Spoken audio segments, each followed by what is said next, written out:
красивая, здоровая и великолепно цветущая орхидея? Есть ли гарантия, что так будет всегда?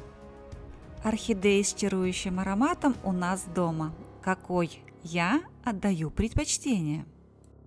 Ломаем не дрова, а цветонос орхидеи. Когда, зачем и при каких обстоятельствах? Пересадка с последствиями. Орхидея потеряла 1,5 литра корней, тургор листьев, но воспроизвела тройню. И при чем здесь вообще жара? Будем разбираться. Привет, друзья! Вы на канале Классика орхидейного жанра. А теперь об этих и о многих других событиях видео подробно и по порядку. Гибридный фаленопсис с сортовым названием Леодора появился в моей коллекции без малого 4 года назад, в октябре 2019 года. На российском рынке фаленопсис можно приобрести в 2 видах: в виде рассады, в маленьком торфяном стаканчике и в виде полноценного, взрослого и чаще всего цветущего растения. В моем случае был как раз второй вариант. Я купила взрослую орхидею с первым в ее жизни цветением и 4 бутонами на единственном цветоносе. Именно это первое цветение вы сейчас видите на своих экранах. К слову о цветоносах Леодора. Их ни в коем случае нельзя удалять полностью, ведь это цветоносы револьверного типа цветения. А это значит, что орхидея способна цвести на них до момента их естественного отмирания, то есть даже спустя несколько лет. И не только цвести, но и производить потомство, но об этом чуть позже. Все 4 года моя Леодора без остановки цвела, но делала она это волнообразно. Ежегодно, а иногда и по несколько раз в год Леодора выращивала по одному дополнительному цветоносу. Но зацвела сразу на всех цветоносах Леодора не сразу, а только после того, как я начала ломать ей цветоносы. На канале есть несколько видео по теме, как сломать цветонос орхидеи правильно и какой цветонос нужно ломать. Если вы не смотрели эти видео, ссылки на них я оставлю в первом закрепленном комментарии под этим видео и в описании к нему. Но и сегодня мы затронем эту тему, и я еще раз акцентирую ваше внимание, как и когда правильно это делать. Предыдущее видео о фаленопсисе Леодора вышло 4 мая 2022 года, то есть почти 1,5 года назад. Чем занималась орхидея все эти 1,5 года? Каких вершин достигла и какие ошибки допустила я? Все лето и начало осени прошлого года Леодора цвела на всех своих 4 цветоносах. Цвести долго и пышно Леодора помогали природные мультивитамины, содержащиеся в обыкновенном одуванчике. О том, как приготовить мультивитаминный настой из соцветия одуванчика, я рассказывала в предыдущем видео о фаленопсисе Леодора. А сейчас осенью самое время заготовить впрок корни одуванчика. В корнях одуванчика едва ли не большее количество витаминов и полезных минеральных веществ, чем в его соцветиях. И если вы не успели заморозить соцветия одуванчика или насушить листьев одуванчика, самое время заготавливать корни. Я уже рассказывала вам в предыдущих видео об одуванчике, как задумалась о пользе одуванчика для себя и для орхидей. Я увидела китайцев, массово выкапывающих одуванчики у нас на лужайках.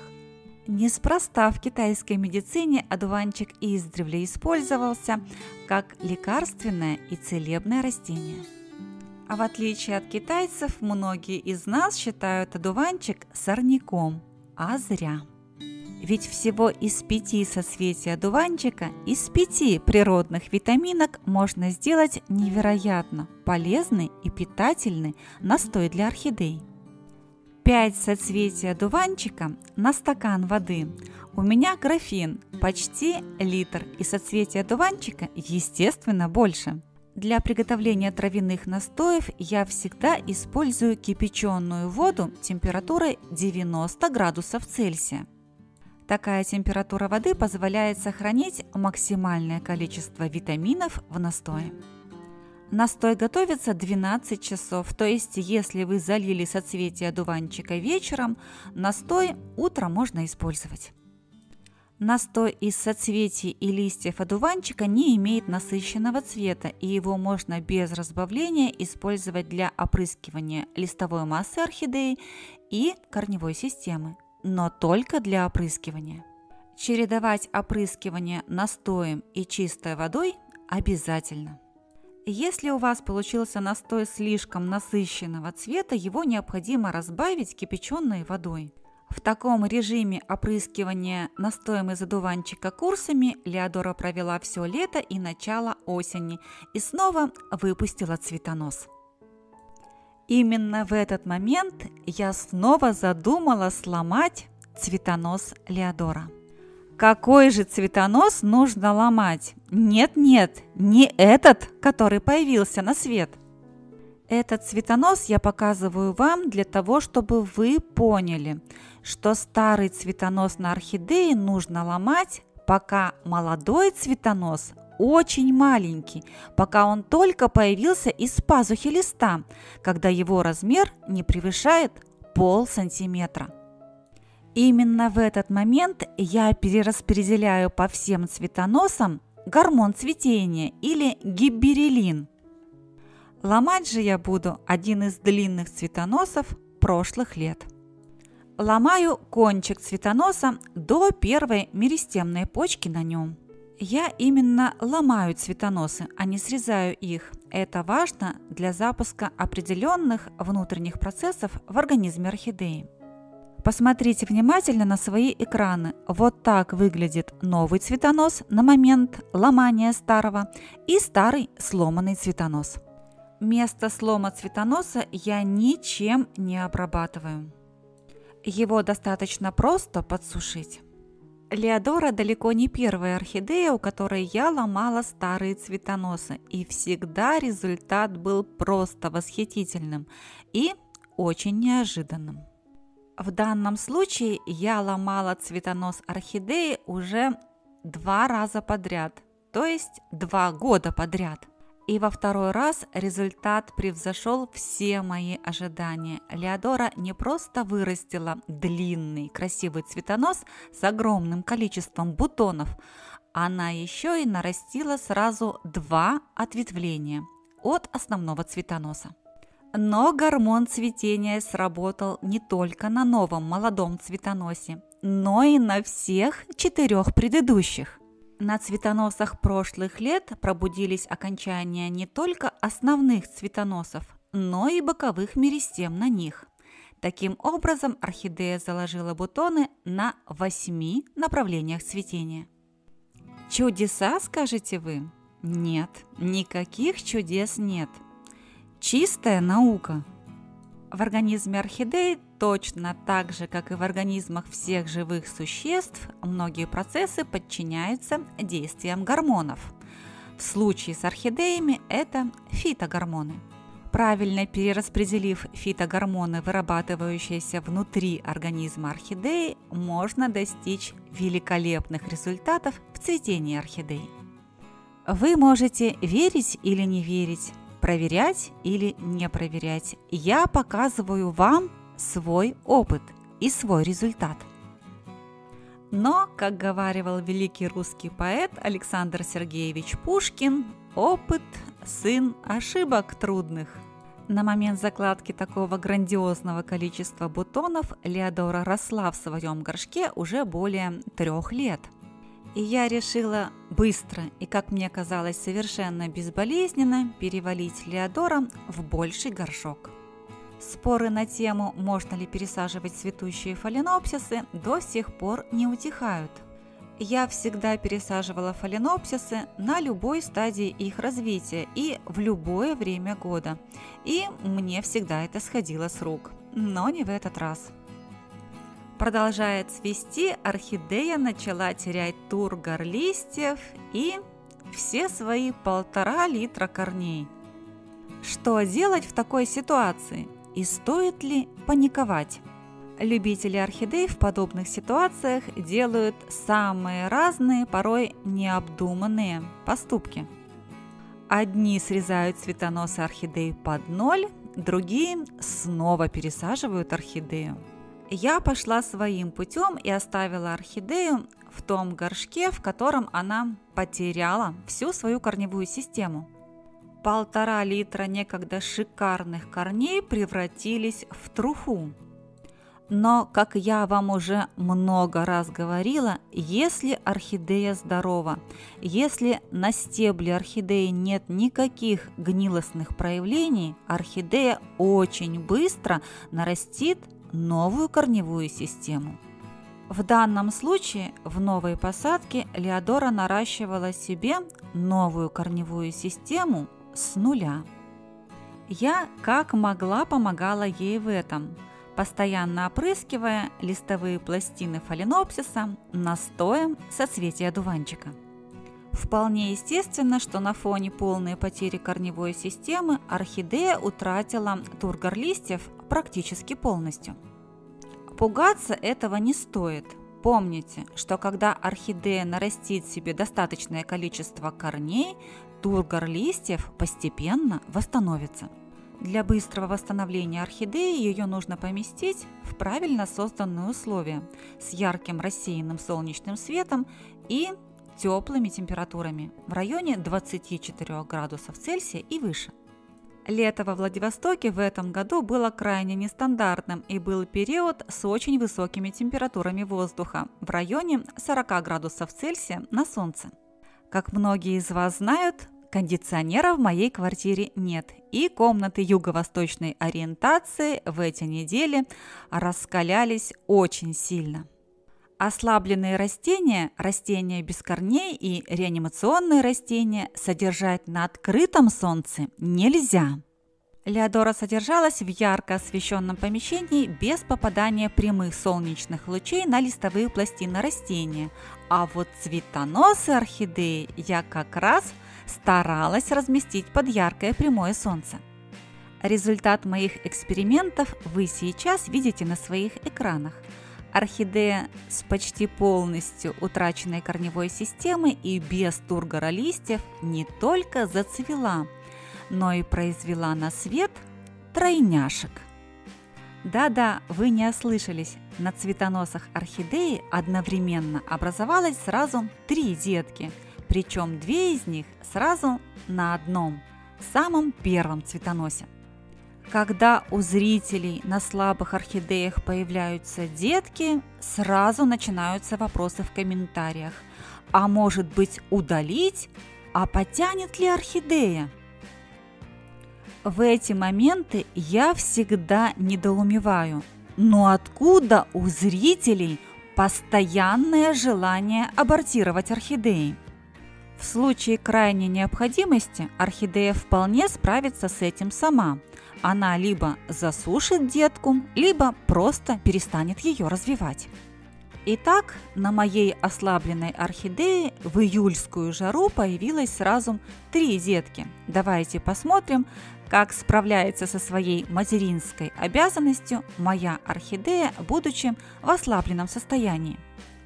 При этом, как вы видите, орхидея не перестает цвести. Я не обрезаю цветоносы, я не удаляю деток, я помогаю орхидее справляться со всеми ее задачами. Поливать орхидею в это время не имеет никакого смысла, ведь в горшке, по большому счету, корней нет, и весь полив орхидеи смещается в сторону опрыскивания. А вот опрыскивать орхидею вместе с потомством в тяжелый период ее жизни нужно как можно чаще. Так часто, как вам позволяет ваше время. Высокие температуры в совокупности с ярким солнечным светом и длинным световым днем дают необыкновенный импульс для быстрого развития молодых орхидей. На ярком солнечном свете при постоянно высоких температурах и регулярном опрыскивании маленькие орхидеи растут необыкновенно быстро, буквально не по дням, а по часам. 2 детки на самом нижнем и самом старом цветоносе 2019 года и еще одна с противоположной стороны. Именно поэтому я настоятельно рекомендую вам не удалять цветоносы орхидеи под ноль, особенно цветоносы с револьверным типом цветения. Ведь даже спустя 3 или 4 года на них может зародиться новая жизнь под влиянием самых разных внешних факторов. 3 детки одновременно на одном и том же материнском растении дают мне простор для самых разных исследований. Какая детка будет развиваться быстрее, укутанная в живой мох или помещенная под прямое солнце? У какой детки появятся первые корни? Активнее всего начала развиваться детка, основание которой было укутано в живой растущий мох. У нее у первой появился второй лист. Но активнее других она развивалась ровно до тех пор, пока мхом было укутано ее основание. А как только я мох сняла, активное развитие прекратилось. А вот у этой детки при частом опрыскивании под листом орхидеи часто задерживалась и скапливалась вода. Именно у этой малышки при прочих равных условиях появился первый корень. Глядя на таймер видео, я уже понимаю, что в рамках одного видео тщательно рассмотреть и показать вам развитие всех 3 деток на цветоносах орхидеи вряд ли представляется возможным. Задача этого видео – показать вам, что даже ослабленная орхидея практически без корней, но с запасом питательных веществ в листовых пластинах способна цвести и растить сразу 3 деток одновременно. Конечно, все это она будет делать лишь с вашей помощью и с помощью природных помощников. При этом орхидея не просто будет растить детей, отдавая им жизненные силы, а одновременно будет цвести и восстанавливаться сама. Посмотрите на орхидею в полный рост. Вы видите темный горшок со сгнившими корнями. Я не меняла орхидеи посадку. И вот уже первый новый зеленый корень пророс среди гнилых корней. Конечно, это не единственный корень на горшок. С другой стороны, корни уже достигли дна посадки. Но тем не менее, пока их еще недостаточно для того, чтобы орхидея полностью окрепла. Но она уже на пути к полному выздоровлению. Корни растут не только внутри горшка, но и от стебля орхидеи. Чем больше корней нарастает, тем быстрее восстанавливается тургор листьев орхидеи. Все взаимосвязано. Я еще раз обращаю ваше внимание. Если орхидея утратила корневую систему в результате каких-либо ваших действий или бездействий, если сама орхидея здорова, то есть здоровы ее листья и ее стебель, не тревожьте орхидею постоянными пересадками. Она справится с проблемой сама. Она сама нарастит корни, конечно же, с вашей помощью. Постоянно тревожа орхидею, дергая ее из посадки в посадку, из горшка в горшок, вы только вредите орхидее. И отвечая на бесконечно большое количество вопросов, касающихся деток на цветоносах орхидей, я кратко скажу. Орхидея в состоянии цвести и одновременно растить детку, и не одну. До тех пор, пока орхидея себя прекрасно чувствует, отделять деток нет никакой необходимости. Чем дольше детки находятся на материнском растении, тем быстрее они разовьются и окрепнут. Корни орхидей в целом и маленьких орхидей в частности быстрее развиваются во влажной среде. Чем влажнее, тем быстрее растут корни орхидей.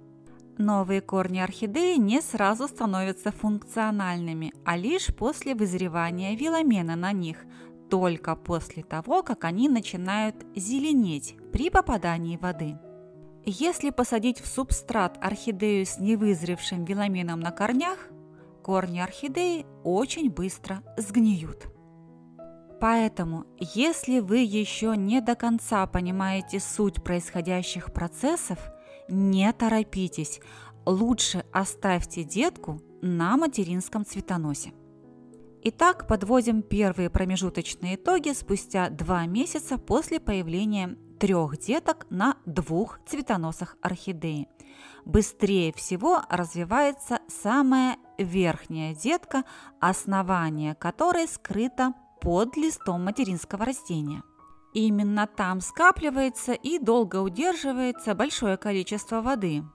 Именно у этой детки уже 2 достаточно больших листа и 2 корня. Медленнее других развивается самая нижняя детка, и это тоже объясняется распределением гормонов по организму орхидеи. Тем не менее, даже у нее уже появился 2 лист, который развивается достаточно быстро. Детка на конце этого же цветоноса развивается стремительнее и отрастила уже длинный 2 лист. Вот такое троекратное эхо жары будет напоминать мне об очень нестандартном лете 2023 года.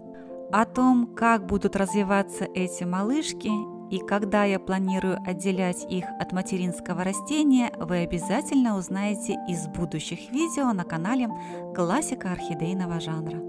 Ну а теперь я предлагаю всем вам поделиться впечатлениями от увиденного в комментариях под видео. А еще, напоминая вам, что пришло время заготавливать корень одуванчика на зиму, я попрошу вас поставить пальчик вверх под видео, подписаться на канал, если раньше вы этого не сделали, нажать на колокольчик, чтобы первыми получать уведомления о выходе новых видео. И, конечно же, оставайтесь на канале, ведь впереди у нас очень много интересного.